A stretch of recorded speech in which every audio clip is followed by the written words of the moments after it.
आइए बात करते हैं कि अगर कोई स्ट्रिंग प्लस मास सिस्टम हो, जैसे पेंडुलम है, उसको अगर अपवर्ड या डाउनवर्ड, वर्टिकली अपवर्ड या वर्टिकली डाउनवर्ड मोशन कराया जाए पकड़ करके, तो वहाँ पर क्या कंडीशन बनेगा, टेंशन कैसे बदलेगा, आइए देखते हैं। पहला कंडीशन तो मैंने ये माना, यहाँ आपको दिख रहा होगा, पहला सिचुएशन मैंने ये दिखाया है कि स्ट्रिंग प्लस ब्लॉक सिस्टम जो है एक कहीं आधार से बंधा हुआ है। तो यहाँ के अंदर बच्चों क्या होगा, अगर ऐसा है तो बंधा हुआ पूरा सिस्टम अगर रेस्ट में है, मान लीजिए पूरा सिस्टम रेस्ट में है, पूरा सिस्टम रेस्ट में होने का मतलब है एफ नेट क्या होगा, जीरो। हर जगह रुका हुआ कंडीशन बन रहा है तो नेट फोर्स जीरो होगा, नेट एक्सीलरेशन जीरो होगा। नेट फोर्स जीरो यहाँ भी होना चाहिए, और नेट फोर्स जीरो अगर होगा तो टी इक्वल टू क्या होगा, एम जी, तभी तो नेट जीरो बनेगा, कैंसिलेशन होना चाहिए। इसका मतलब अगर रुका हुआ सिस्टम है तो टेंशन फोर्स एम जी के बराबर होगा। सपोज करिए हाथ से पकड़कर इसी को हम ऊपर की ओर खींचने लगे, लेकिन कांस्टेंट वेलोसिटी से, कांस्टेंट वेलोसिटी से बच्चों अगर इसको हम अपवर्ड खींचेंगे तो कांस्टेंट वेलोसिटी होने का मतलब एक्सीलरेशन पूरे सिस्टम का क्या है, जीरो। पूरे सिस्टम में ब्लॉक भी, उसका भी एक्सीलरेशन क्या होगा, जीरो। एक्सीलरेशन जीरो है तो ब्लॉक के ऊपर लगने वाला नेट फोर्स क्या होगा, जीरो। और अगर ब्लॉक के ऊपर लगने वाला नेट फोर्स जीरो है, then it is compulsory that tension force should be balanced by m g. इसका मतलब टी इक्वल टू क्या हो गया, एम जी। बच्चों इसी तरह से अगला सिचुएशन है, मान लीजिए स्ट्रिंग प्लस ब्लॉक सिस्टम है। इस पूरे सिस्टम को, इस पूरे सिस्टम को बच्चों मैं क्या कर रहा हूँ, डाउनवर्ड ला रहा हूँ आराम से, कांस्टेंट वेलोसिटी से बच्चों इसको लेके आ रहा हूँ। कांस्टेंट वेलोसिटी होने का मतलब net force zero, net force zero का मतलब net acceleration zero, net acceleration zero का मतलब एफ नेट जीरो। इसका मतलब बच्चों एक्सीलरेशन जीरो है, नेट फोर्स जीरो है, सब मिला के नेट फोर्स जीरो अगर है तो t should be balanced by m g. इसका मतलब tension force equal to m g होगा।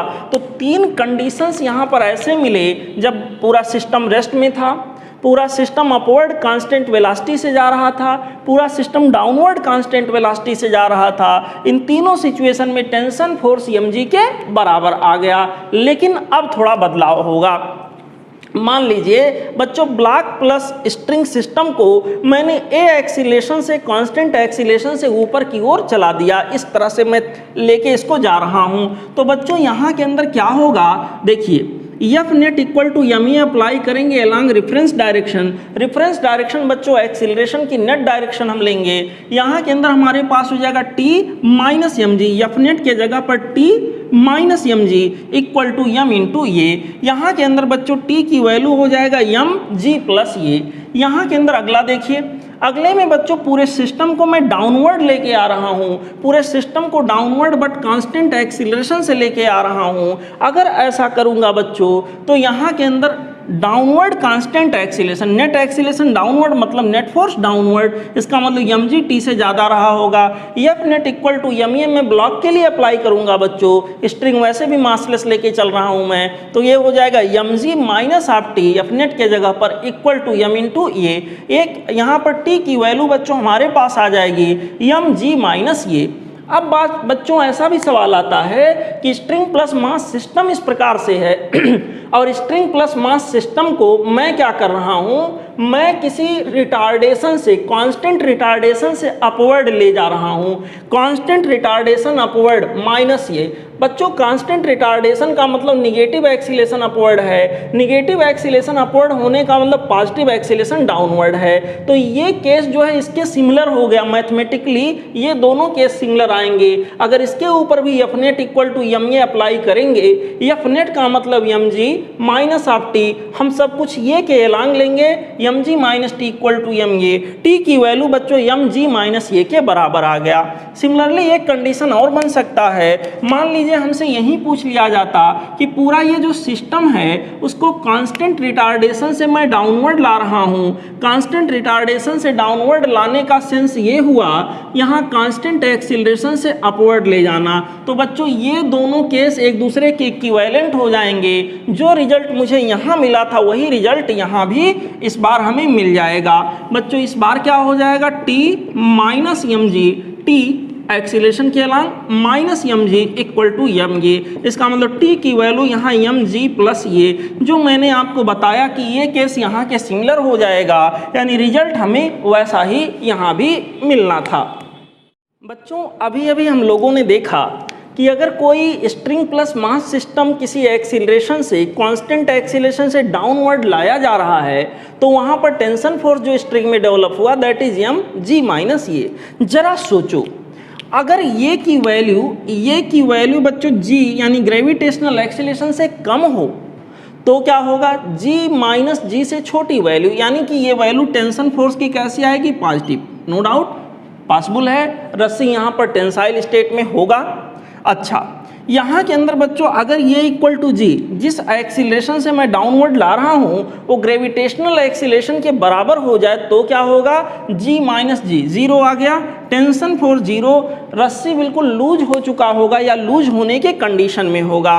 बेटा जी अगर ये इज ग्रेटर देन जी हो जाए, सोचो जरा स्ट्रिंग प्लस मास सिस्टम को हम जी से ज़्यादा एक्सीलरेशन से लेके आ रहे हैं और जी से ज़्यादा वैल्यू यहाँ 10 ये है, माइनस 11 कर दें तो माइनस में आंसर आ जाएगा, टेंशन फोर्स निगेटिव आएगा जो कि पॉसिबल नहीं है क्योंकि पहले ही जीरो हो चुका है, जीरो के बाद तो टेंशन बचा ही नहीं ना, तो निगेटिव होने का कोई मतलब ही नहीं है। लॉजिकली बच्चों मैथमेटिकली तो वेक्टर के लिहाज से उसको हम निगेटिव दिखा सकते हैं लेकिन लॉजिकली टेंशन फोर्स निगेटिव ऐसे नहीं हो सकता क्योंकि जीरो टेंशन का मतलब बच्चों लूज स्टेट में रस्सी आ चुका है, पॉजिटिव टेंशन का मतलब रस्सी टेंसाइल स्टेट में है और निगेटिव का मतलब यहाँ केवल कैलकुलेशन में निगेटिव आ रहा है। जब जीरो हो गया तो टेंशन ही खत्म है, तो बच्चों वहाँ निगेटिव का क्या मतलब हुआ, ठीक है। तो अगर कभी ऐसा एग्जाम्पल कोई मिले और कैलकुलेशन करने पर हमको कोई निगेटिव में रिजल्ट मिले तो बच्चों टेंशन फोर्स की वैल्यू निगेटिव वाली नहीं, इनफैक्ट जीरो ही लेंगे क्योंकि ऑलरेडी वो रस्सी लूज हो चुकी होगी, ठीक है।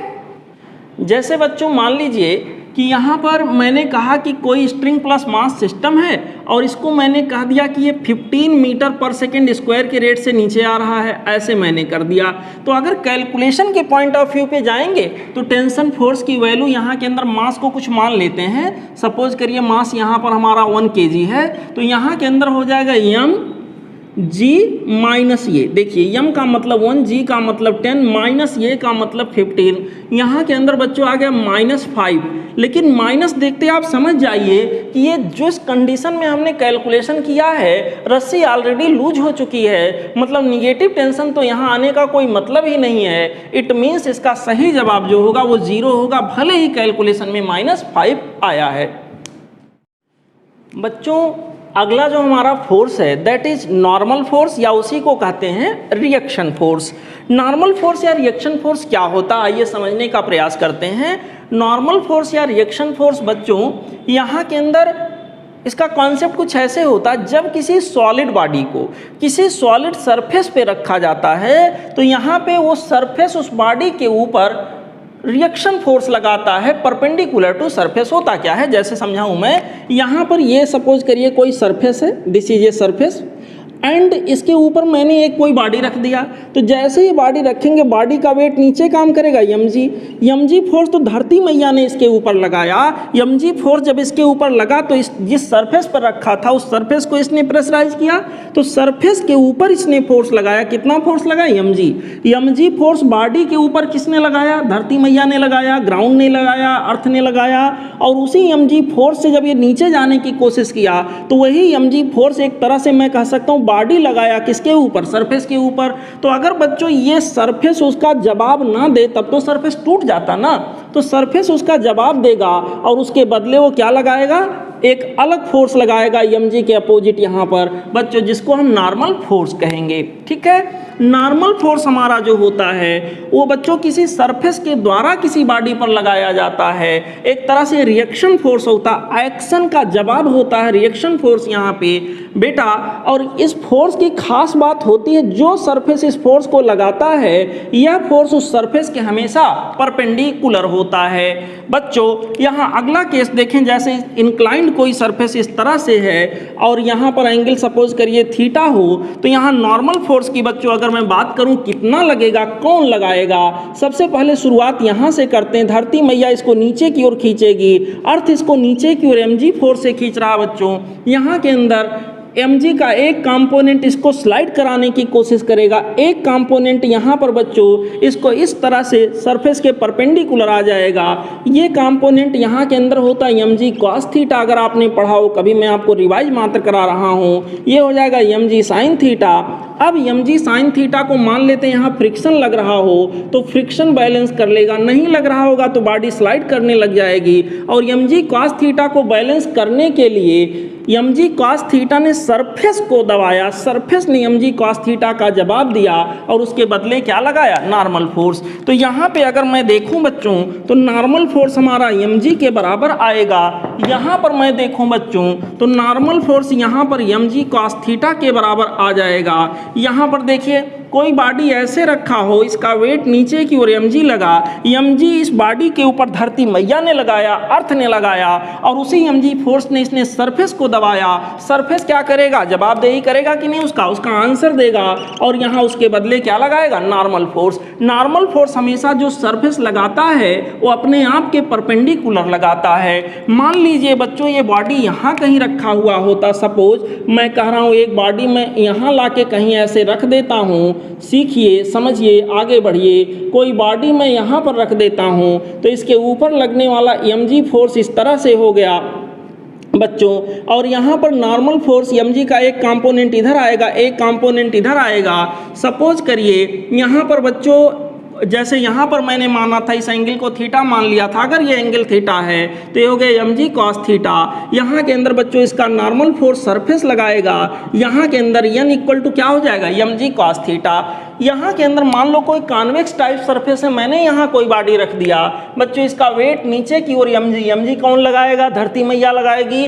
mg फोर्स से ये बॉडी सरफेस को दबाएगा तो सरफेस उसका जवाब देगा, उसका आंसर देगा और क्या लगाएगा, नॉर्मल फोर्स। बच्चों ऐसे बहुत सारे सिचुएशंस बनेंगे, बस ध्यान इतना रखिएगा नॉर्मल फोर्स जो होगा वो सरफेस के हमेशा परपेंडिकुलर होगा। कौन सा सरफेस, कौन सा सरफेस, जो सरफेस नॉर्मल फोर्स लगा रहा है वो स्वयं के परपेंडिकुलर बॉडी के ऊपर नॉर्मल फोर्स लगाता है। बच्चों नॉर्मल फोर्स के बारे में कुछ और खास बातें फटाफट सुन लीजिए, रिवीजन हम लोग कर रहे हैं। कभी कभी मैं भूल जाता हूं कि रिवीजन करा रहा हूं तो थोड़ी देर बाद याद आता कि भाई ये तो रिवीजन था और जल्दी बताना था। यहाँ के अंदर बच्चों सिचुएशन हमारा ये होगा, नॉर्मल फोर्स पॉजिटिव हो सकता है, यस। नॉर्मल फोर्स पॉजिटिव होने का मतलब बच्चों बॉडी का टच सरफेस से बना हुआ है। नॉर्मल फोर्स जीरो हो सकता है, यस। नॉर्मल फोर्स जीरो होने का मतलब हुआ या तो बॉडी और सरफेस का कांटेक्ट बिल्कुल छूटा हुआ है या जस्ट छूटने वाला है। नॉर्मल फोर्स क्या निगेटिव हो सकता है, सर वेक्टर वाइज अगर देखें तो डायरेक्शन बदलेंगे, निगेटिव मैं लिख दूंगा वो बात अलग है, लेकिन कैलकुलेशन करके नॉर्मल फोर्स वैसे लॉजिकली निगेटिव नहीं आना चाहिए, क्योंकि पॉजिटिव नॉर्मल फोर्स का मतलब बॉडी और सरफेस का कांटेक्ट बना हुआ है, जीरो नॉर्मल फोर्स का मतलब बॉडी और सरफेस का कांटेक्ट जस्ट छूटने वाला है। निगेटिव नॉर्मल फोर्स अगर इस संदर्भ में देखेंगे तो निगेटिव नॉर्मल फोर्स आने का सवाल ही नहीं है यहाँ के अंदर, क्योंकि जीरो पे ही तो कांटेक्ट छूट चुका होता है। हाँ, वेक्टर के पॉइंट ऑफ व्यू से निगेटिव आ सकता है, इस बात को मैं मान सकता हूँ। बच्चों अगला हमारा जो फोर्स है इसका नाम है वेट। वेट कौन सा फोर्स है बच्चों, वेट दो तरह से देखा जाता है, एक तो हम देखेंगे एक्चुअल वेट और एक देखेंगे बच्चों अपेरेंट वेट। एक्चुअल वेट क्या है, अपेरेंट वेट क्या है, आइए समझने का प्रयास करते हैं। जनरली जब हमसे कोई वेट का नाम लेता है तो दिमाग में ख्याल आता है mg, ठीक है, वो ख्याल सही है बेटा। वेट का एक्चुअल मीनिंग, जो एक्चुअल वेट होता है वो mg ही होता है। किसी बॉडी पे जो ग्रेविटेशनल फोर्स लगेगा बच्चों वही उसके एक्चुअल वेट के बराबर होगा। बॉडी का मास अगर m है तो ग्रेविटेशनल फोर्स, कौन सा ग्रेविटेशनल फोर्स, बाई अर्थ बच्चों, वो कितने के बराबर होगा, mg, और वही क्या कहलाएगा, वेट। तो actual weight in the sense gravitational force by earth, यहाँ के अंदर बॉडी पर जो ग्रेविटेशनल फोर्स लगाया जाता है by earth, that is the actual wait. Apparent wait क्या होगा, अपेरेंट फोर्स नहीं, माफ करिएगा, अपेरेंट वेट यहाँ के अंदर क्या होगा बच्चों, अपेरेंट वेट हमारा वो वेट होगा जब हम किसी बॉडी को किसी सरफेस पे रखेंगे, वो सरफेस उसके ऊपर कोई नॉर्मल फोर्स लगाएगा, नॉर्मल फोर्स जो लग रहा होगा उस बॉडी के ऊपर वही बच्चों कहलाएगा अपेरेंट फोर्स। समझने का प्रयास करिएगा, वही कहलाएगा apparent force. Apparent force apparent माफ करिएगा अपेरेंट वेट जो है एक्चुअल वेट के बराबर भी हो सकता है, एक्चुअल वेट से कम भी हो सकता है, एक्चुअल वेट से ज़्यादा भी हो सकता है। कोई भी पॉसिबिलिटी यहाँ के अंदर हो सकती है। बच्चों ध्यानपूर्वक समझिएगा, सीखिएगा, आगे बढ़ते रहिएगा। देखिए फटाफट देखिए, रिवीजन करा रहे हैं। अपेरेंट वेट, जैसे मान लीजिए कोई बॉडी यहाँ फ्री फॉल मोशन में हो, यहाँ ये हमारा ग्राउंड लेवल है, यहाँ पर नो डाउट इसके ऊपर mg फोर्स लग रहा होगा। क्या कोई नॉर्मल फोर्स लग रहा होगा? नहीं सर, इसका कोई नॉर्मल फोर्स यहाँ के ऊपर नहीं लग रहा होगा। तो यहाँ पे अगर मैं पूछूं कि भाई एक्चुअल वेट क्या है, एक्चुअल वेट यहाँ के अंदर क्या है, एक्चुअल वेट क्या होगा? mg, gravitational force of earth on the body, इसका मास m है। मैं पूछूं अपेरेंट वेट आप बता दो सर क्या है, तो अपेरेंट वेट यहाँ 0 होगा, क्योंकि जब फ्री फॉल मोशन में होगा तो इसके ऊपर कोई नॉर्मल फोर्स नहीं लगेगा, और नॉर्मल फोर्स ही क्या कहलाता है? Apparent wait. मान लीजिए बच्चों कोई बॉडी किसी सरफेस के ऊपर रखी हुई हो, यहाँ पर कोई सरफेस ऐसे के ऊपर ये रखा हुआ है। अब ये सरफेस मान लो पूरा रेस्ट में है, तो जितना mg यहाँ के ऊपर लगा होगा उतना ही नॉर्मल फोर्स लगा होगा। इसको हम बॉडी का जो नॉर्मल फोर्स लगा इसको बॉडी का अपेरेंट वेट कहेंगे, और जो mg लगा है इसे क्या कहेंगे? इसे रियल वेट, इसे एक्चुअल वेट कहेंगे। इसका मतलब अगर ये सिस्टम रेस्ट में है या हो सकता है कांस्टेंट वेलोसिटी से मोशन में हो, तब भी यही आएगा, normal weight equal to mg, normal weight equal to actual weight. लेकिन कुछ ऐसे भी कंडीशंस बनेंगे जब नॉर्मल वेट अलग होगा और जब एक्चुअल वेट अलग होगा और वहाँ पर बच्चों अपेरेंट वेट अलग होगा। आइए कुछ ऐसे सिचुएशंस को देखते हैं। मान लीजिए बच्चों एक ऐसा सिस्टम हो, लिफ्ट हो, और उसके अंदर एक स्प्रिंग बैलेंस रखा हुआ है जो वेट को मेजर करता है, और यहाँ के ऊपर बच्चों एक स्प्रिंग बैलेंस के ऊपर एक ब्लॉक रखा है। यहाँ एक्सपेरिमेंट कर रहे हैं, तो एक ऐसा कंडीशन होगा जब पूरा लिफ्ट सिस्टम पूरा का पूरा रेस्ट में रहेगा। रेस्ट में रहने का मतलब है कि यहाँ पर हर एक पॉइंट रेस्ट में होगा, और रेस्ट में होने का मतलब है कि नेट फोर्स उसके ऊपर, हर पॉइंट के ऊपर, लिफ्ट का कोई भी पॉइंट ले लें, पार्टिकल ले लें, या फिर सिस्टम में यहाँ मौजूद ब्लॉक का कोई पॉइंट ले लें, हर पॉइंट पर नेट फोर्स 0 होगा। तो बच्चों नेट फोर्स 0 तब बनेगा जब mg इक्वल टू यहाँ क्या हो जाएगा? Normal force. ब्लॉक जो रखा है स्प्रिंग बैलेंस के ऊपर, स्प्रिंग बैलेंस को mg से दबाया, स्प्रिंग बैलेंस के अंदर स्प्रिंग थोड़ा कंप्रेस हुआ होगा और उसके अंदर स्प्रिंग फोर्स डेवलप होगा, वही स्प्रिंग फोर्स वो मेजर करेगा, और स्प्रिंग फोर्स कितना डेवलप होगा? Equal to normal force, equilibrium में ही आएगा। तो यहाँ के अंदर बच्चों नॉर्मल फोर्स को इनफैक्ट ये मेजर करेगा, और ऐसे केस में क्या होगा? नॉर्मल फोर्स कितना होगा? Normal force equal to mg होगा जब पूरा सिस्टम रेस्ट में रहेगा। मैं कहूँगा, हम लोग कहेंगे कि यहाँ apparent weight equal to actual weight है।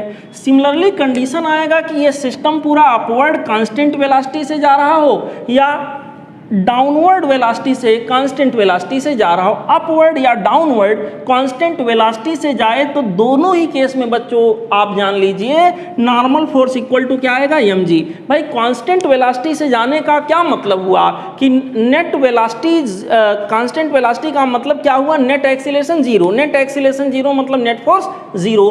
हर एक पॉइंट नेट फोर्स 0 फील करेगा, इसका मतलब बॉडी भी नेट फोर्स 0 फील करेगा, मतलब नॉर्मल फोर्स इक्वल टू क्या हो जाएगा? mg। इसका मतलब apparent weight equal to actual weight यहाँ भी होगा, और जब बॉडी कांस्टेंट वेलोसिटी से डाउनवर्ड जा रही होगी तो भी apparent weight equal to actual weight के बराबर होगा।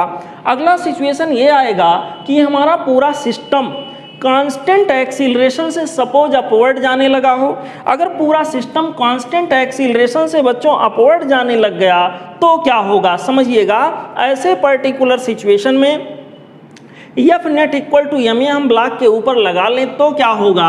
यहाँ के अंदर बच्चों एफ नेट अपवर्ड एक्सीलरेशन है, ब्लॉक के ऊपर लगाइए n minus of mg equal to ma। यहाँ के अंदर बच्चों normal force equal to mg plus a आ गया। इसका मतलब normal force is greater than mg हो गया।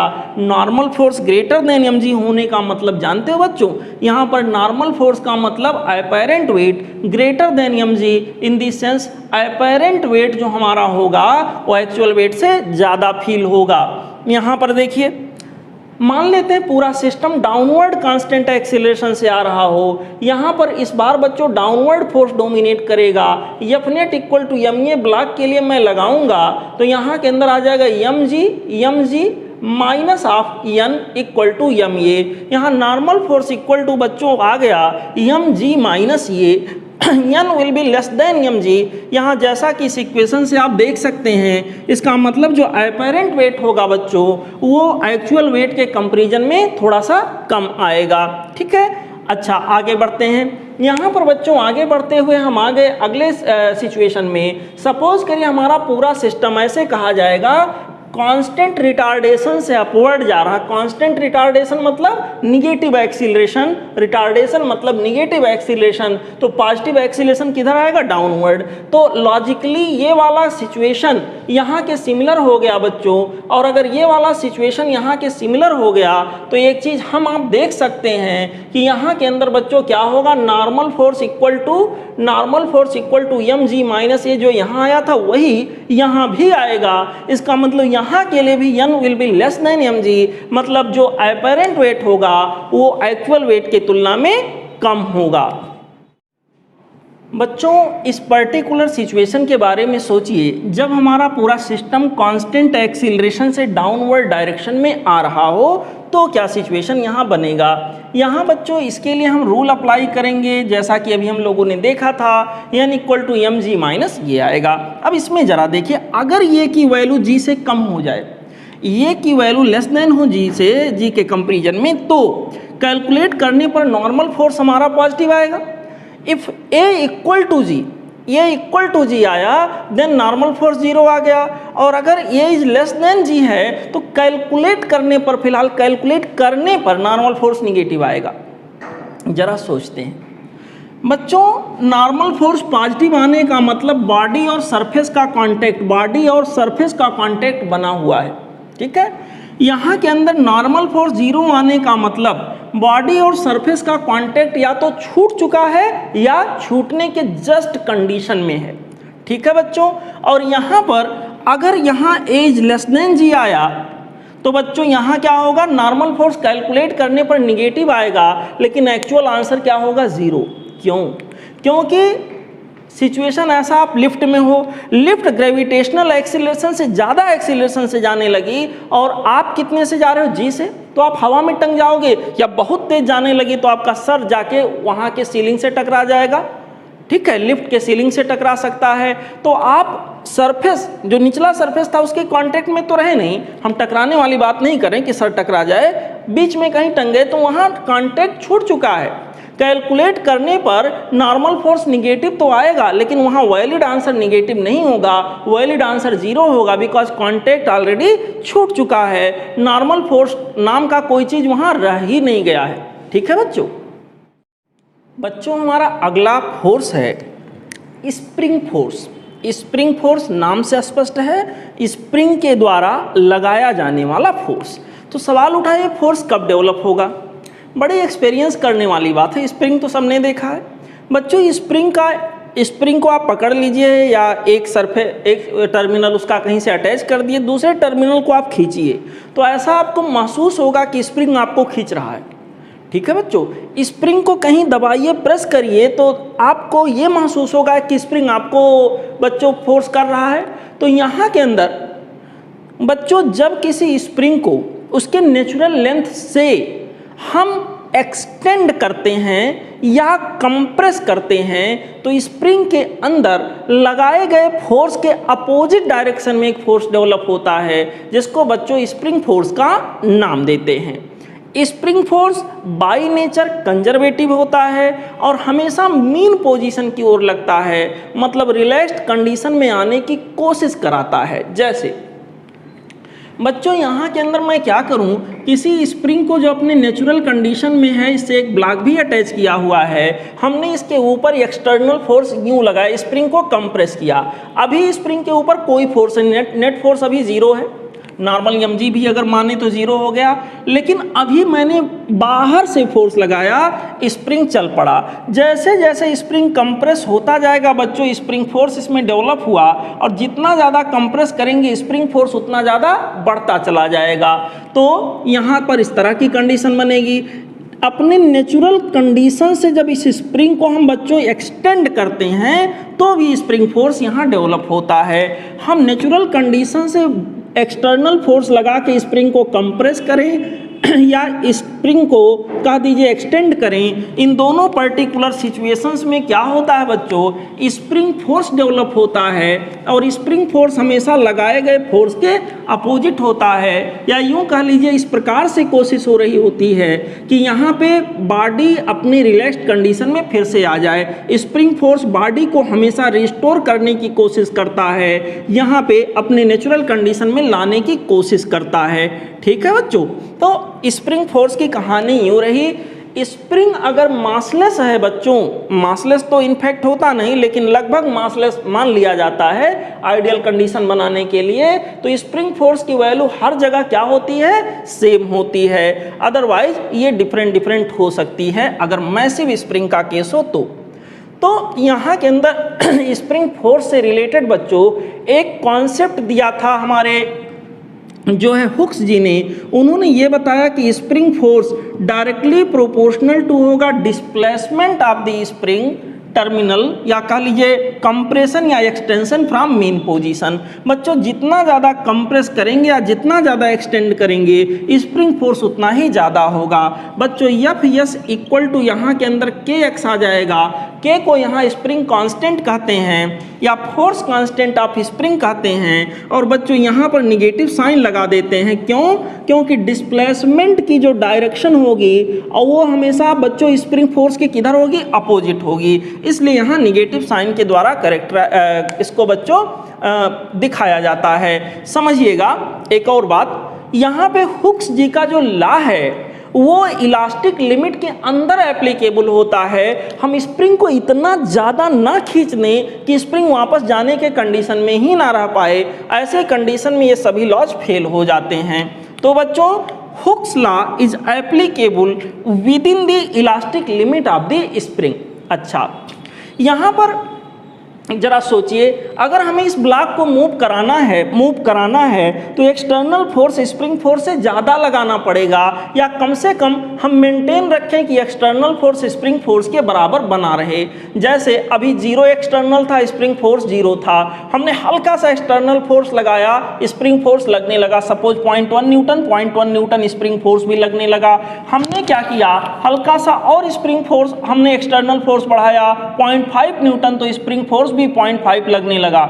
हमने यहां पर लगाया 1 न्यूटन, स्प्रिंग फोर्स भी 1 न्यूटन, हमने लगाया 1.2 न्यूटन, स्प्रिंग फोर्स भी 1.2 न्यूटन। ऐसा बैलेंस करे मामला कि हर पॉइंट पर हमारे द्वारा लगाया गया एक्सटर्नल फोर्स स्प्रिंग फोर्स के बराबर हो जाए बच्चों। तो ऐसे केस में क्या होता है, यहां अगर ऐसा कंडीशन कभी मेंटेन होगा तो ऐसे कंडीशन में जो मोशन होगा यूनिफॉर्म होगा ब्लॉक का, ब्लॉक कांस्टेंट वेलोसिटी से आगे बढ़ेगा। मोशन के लिए जरूरी है फिलहाल spring force external force spring force से बड़ा हो या बराबर भी हो सकता है। अगर बच्चों बराबर है, अगर इक्वल है, तो जो मोशन होगा वो यूनिफॉर्म मोशन होगा, कांस्टेंट वेलोसिटी से यहाँ के अंदर मोशन ये ब्लॉक करेगा। अगर एक्सटर्नल फोर्स स्प्रिंग फोर्स से ज़्यादा है, स्प्रिंग फोर्स लग रहा था 1 न्यूटन, हमने लगा दिया 5 न्यूटन, तो नेट फोर्स इधर चला गया।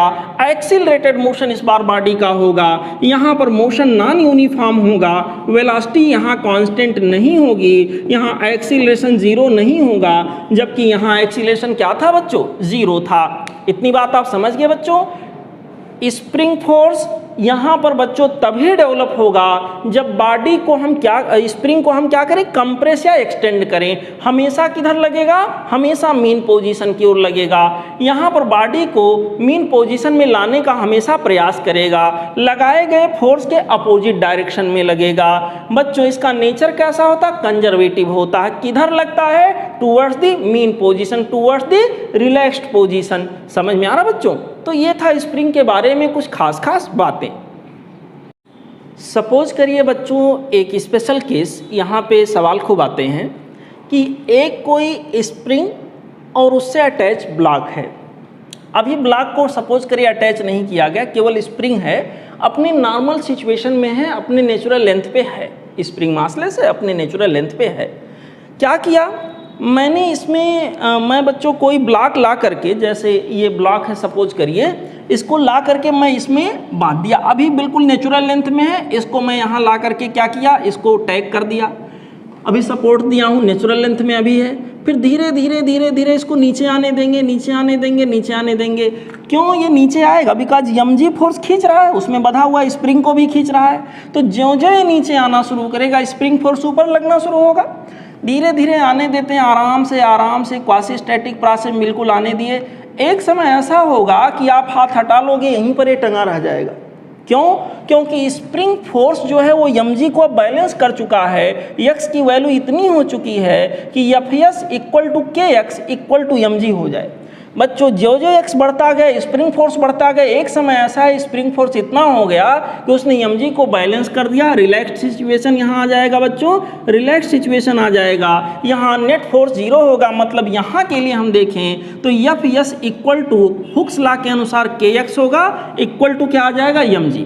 ठीक है। अच्छा, यहाँ पर दूसरा ये होगा कि बॉडी को हमने टैग किया है, तब तक अचानक से सपोर्ट को हटा लें। अचानक से जब हटाएंगे तो यहाँ तो आएगा, नेट फोर्स जीरो भी होगा, लेकिन बच्चों इनर्शिया की प्रॉपर्टी की वजह से यहाँ रुकेगा नहीं, वो आगे बढ़ जाएगा। ज्यों ज्यों यहाँ से आगे बढ़ेगा mg उतना ही है, x और ज़्यादा बढ़ता जाएगा, स्प्रिंग फोर्स और ज़्यादा बढ़ता जाएगा। तो बच्चों एक तरह से नेट फोर्स ऊपर की ओर लगना शुरू हो गया, इसलिए बॉडी की स्पीड कम होते होते कहीं जाकर जीरो हो जाएगा।